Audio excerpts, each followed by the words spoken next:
MSME एक भाव मिले क्षेत्र है, इसीलिए भावांतर योजना प्रारंभ की है। तो इसलिए रोजगार ज्यादा से ज्यादा मिले लोगों को, तो एमएसएमई को प्रोत्साहन किसान किसी भी रेट में खरीदे। इसके अंदर लगभग बजट में एक पूरे प्रदेश की मंडियों का मॉडल निकालेंगे और उस एमएसएमई रेट से कम में लाएगी। इसलिए यदि उसका एमएसएमई बिकता है तो मॉडल रेट और ट्रेनिंग देना बीज की राशि क्वालिटी मिलेगी। सामान किसानों को एक बहुत बड़ी राहत है। अपने देश में मार्केट की इस बार एक्सपोर्ट करना हो तो पानी कहीं पर ये सब बहुत ज्यादा गिरा, कहीं कम गिरा। इसमें दाना छोटा है बड़ा है, इससे किसान को भाव कम मिलने की संभावना थी। पर ये भावांतर योजना आने से अब किसान बड़े लाभान्वित होंगे, किसी किसान को नुकसान नहीं होगा और कम से कम उसको एमएसपी और मॉडल रेट के बीच का पैसा तो उसको मिलेगा ही, ये इसमें सुनिश्चित किया गया है। ऐसा भी हो सकता है कि मॉडल रेट से ऊपर, जैसे मॉडल रेट अगर निकला, मैं एग्जांपल बता रहा हूँ, 4800 रुपये, उसका अगर 4900 में गेहूं बिका, सोयाबीन बिका, तो फिर 4900 से 428 ये उसके खाते में जमा हो जाएगा, डीबीटी हो जाएगा, सीधे उसके खाते में पैसे जमा हो जाएंगे। इसमें मुझे लगता है कि काफी प्रचार प्रसार भी हो गया और कई बार व्यापारी कार्टेल बना लेते हैं, तो हमने सारे जनप्रतिनिधियों से कहा कि आप मंडियों में खड़े रहें, कार्टेल नहीं बने और किसानों का नुकसान नहीं होना चाहिए।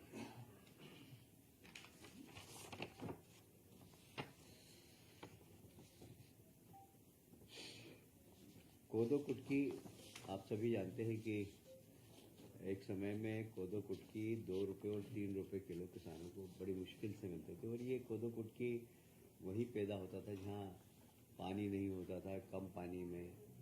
और हमारे देश के प्रधानमंत्री जी ने कोदो कुटकी का भाव पूरी दुनिया के अंदर बढ़ा दिया और हेल्थ के प्रति जो कॉन्शियस लोग हैं, आप सब लोग कोदो कुटकी ही खाते हैं, गेहूं छोड़ दिया। उसमें से एक मैं भी हूँ। ये तो बहुत सारे लोग हैं जो कोदो कुटकी खाने लग गए। एक समय था जब ये 2 रुपये 3 रुपये में मिलता था और माननीय प्रधानमंत्री जी ने इसकी खेती को भी प्रोत्साहन दिया है। एक लंबी घटना है, पर मैं आपको कभी बाद में बताऊंगा। वो कोदो कुटकी का रेट मिले, हमारे 11 जिलों में किसान बोते हैं और उनको सही मूल्य मिले और उस खेती के प्रति भी प्रोत्साहन मिले उनको। इसलिए एक तो रेट हमने किया है 3500 रुपये प्रति क्विंटल, ये किया है कुटकी का, और कोदो का है 2500 प्रति क्विंटल। ये सब 250 और 300 रुपये प्रति क्विंटल में बिकते थे। मतलब मैं किराने वाला हूँ, इसलिए मुझे मालूम है। और ये एक राज्य सरकार ने बहुत अच्छा काम किया, श्री अन्न फेडरेशन बनाने का निर्णय लिया। ये श्री अन्न फेडरेशन इस कोदो कुटकी को मार्केटिंग करेगी, इसका वैल्यू एडिशन के लिए काम करेगी और हमारे आदिवासी भाई, ज़्यादातर आदिवासी इसको खेती करते हैं, उसकी उनको सही मूल्य मिले, इसके लिए एक श्री अन्न फेडरेशन हमने बनाया है और उसको 80 करोड़ रुपए की राशि बिना ब्याज के सरकार ने दी है अभी, कि आप इसके प्रमोशन के लिए, इसके मार्केटिंग के लिए, इसके वैल्यू एडिशन के लिए जो करना है वो आप करिए। तो एक बहुत बड़ा लाभ हमारे वो आदिवासी बंधु जो कोदो कुटकी बेचते थे, उनको देने का काम हमारी सरकार ने किया है। रेशम समृद्धि योजना, ये भी एक समय में हमारे यहाँ काफी होता था, पर अब धीरे धीरे कम हो गया। इसमें पहले राज्य सरकार प्रति एकड़ लागत मूल्य 3.65 लाख प्रति एकड़ लागत मूल्य मानती थी। अब हमने इसकी लागत मूल्य 5 लाख कर दी और उस वक्त किसान का अंश होता था 1.56, 1,56,000। अब हमने उसको 5 लाख कर दी और किसान का अंश भी कम किया है। अब किसान का अंश हो जाएगा 1,00,000 25,000 जनरल किसान का और SC/ST के किसान का सिर्फ 50,000। ये भी रेशम केंद्र के रेशम के उत्पादन को बढ़ाने के लिए किसान अपने उत्पादन के साथ साथ एक कुछ नया काम भी कर सके, और इसलिए ये कृषि रेशम समृद्धि योजना जो लागू की है, ये आम किसान भी इससे जुड़े और रेशम के आधार पर अपनी खेती के साथ साथ ये भी एक इस साल खत्म हो जाएगी योजना। जी इस साल खत्म हो जाएगी।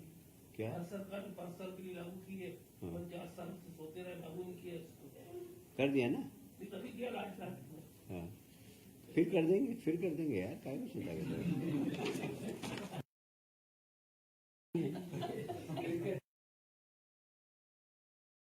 भारत सरकार ने सूक्ष्म लघु और मध्यम उद्योग जो MSME है, वो कोविड के वक्त तो बहुत संकट में आ गई थी, और आपको याद है प्रधानमंत्री जी ने MSME को बढ़ावा देने के लिए अलग से बैंक लोन,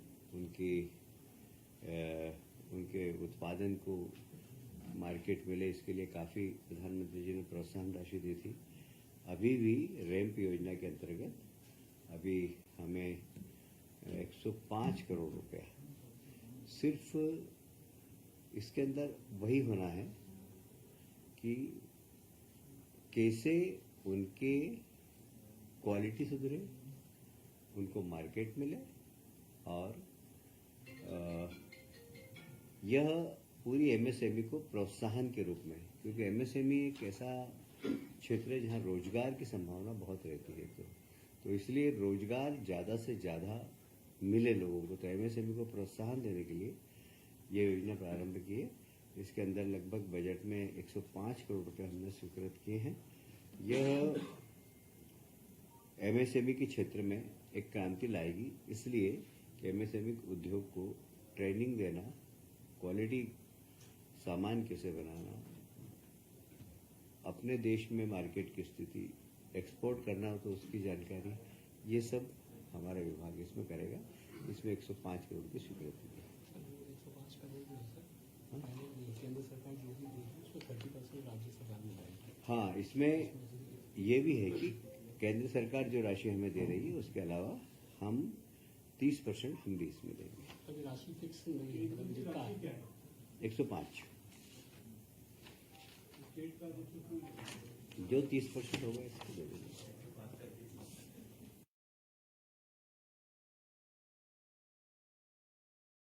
आपको याद होगा हमारे एक विधायक थे,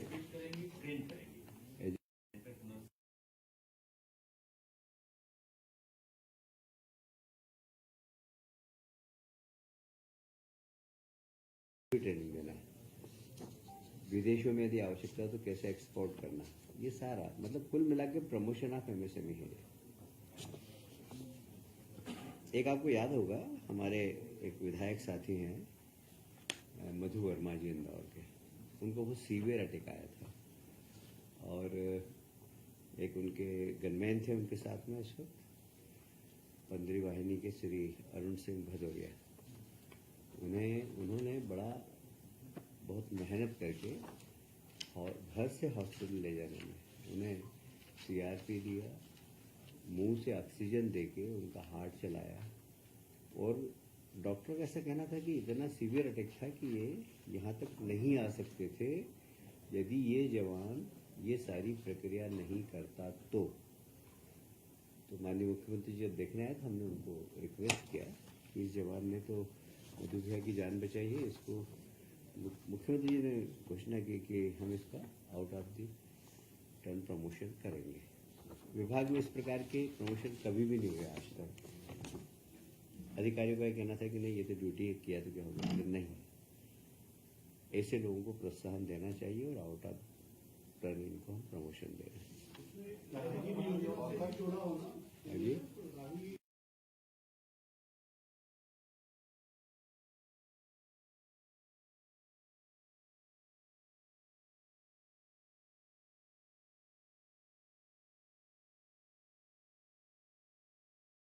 काफी दिनों से मांग थी कि पेंशनरों को पेंशन में वृद्धि की जाए, तो इस बार हमने 5वें और छठे और 7वें है ना, छठे और 7वें वेतन आयोग में इनकी पेंशन बढ़ाने का निर्णय लिया है। इसमें सरकार को लगभग 170 करोड़ रुपए का बजट प्रावधान करना है।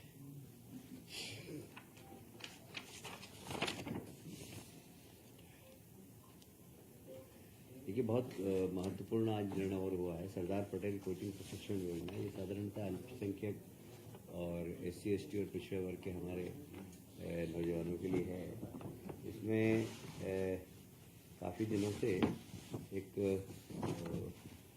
लोगों की मांग थी विद्यार्थियों की, क्योंकि बहुत बड़े बड़े कोचिंग क्लास, बाहर के कोचिंग क्लास में हम कोचिंग नहीं कर पाते हैं। तो हमने उन सब रजिस्टर्ड कोचिंग क्लासों को जो नेशनल लेवल की है उसमें भी प्रशिक्षण प्राप्त कर सके, इसलिए उन सब का रजिस्ट्रेशन करने का पहली बार निर्णय लिया है। दूसरा, उनके आवास के लिए, यदि वो शहरी क्षेत्र में पढ़ते हैं, ग्रामीण क्षेत्र के लोग आते हैं तो शहरी क्षेत्रों में पढ़ते हैं, तो उनके आवास का किराया भी सरकार देगी। तो 1000 रुपये उसके लिए भी हमने प्रावधान किया है कि वे प्रशिक्षण प्राप्त करें किसी भी प्रकार की प्रतियोगी परीक्षा के लिए, तो वे अगर शहर में आकर रहना चाहें तो रहने के लिए सरकार उनको 1000 रुपया प्रति माह देगी। ये लगभग 5000 से ज़्यादा युवा यहाँ पर इसमें अभी तक हमारा अनुमान है कि लेंगे, वो इससे ज़्यादा भी हो सकते हैं। कितने भी युवा भाग लें, हम सब OBC है।